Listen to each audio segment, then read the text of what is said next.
if I start beginning to open the merits and demerits here on the radio, I'm going to be saying a lot of things that nobody can test, right? And I can be saying one direction only to defend myself.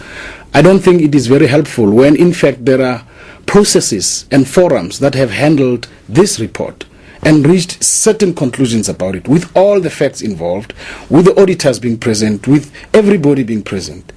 Now, what we are talking about was whether do we, am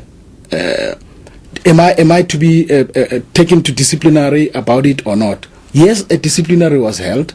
That disciplinary was thrown out by court. And this is where we are about this report.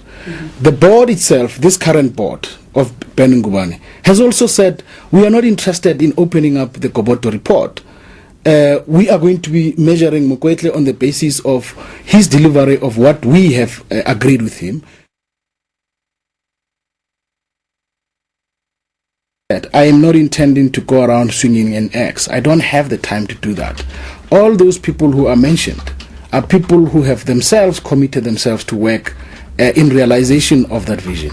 They have nothing to fear if they are there to serve the same objectives as I have been tasked to fulfill by the board and by the shareholder. I don't know how to say this issue over and over again.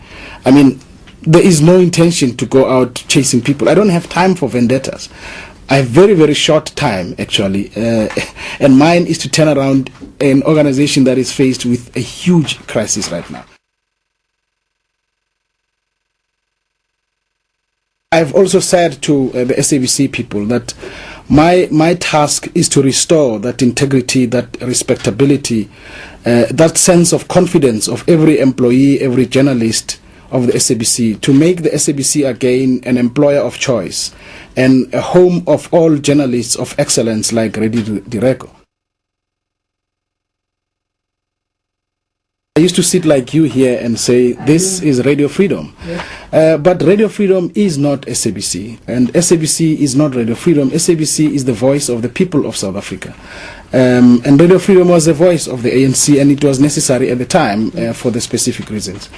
I don't think there is any South African of my age who would say that they were never involved in one political party or not. I'm not here to deny my past. I actually enshrine it and I'm proud of it.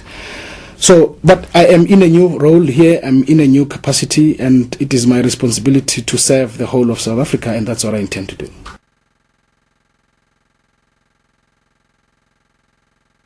As of now, I have no instructions to shut down SABC News International, in spite of the speculations that you may have heard.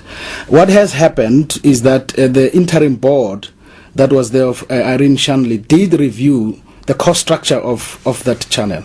I mean, as you well know, it is based on opening up bureaus all over the world. The question has been, what is the cost effectiveness of those bureaus? And it has been established that quite a number of them were actually not very cost effective in terms of when you compare cost against contribution to the bulletins.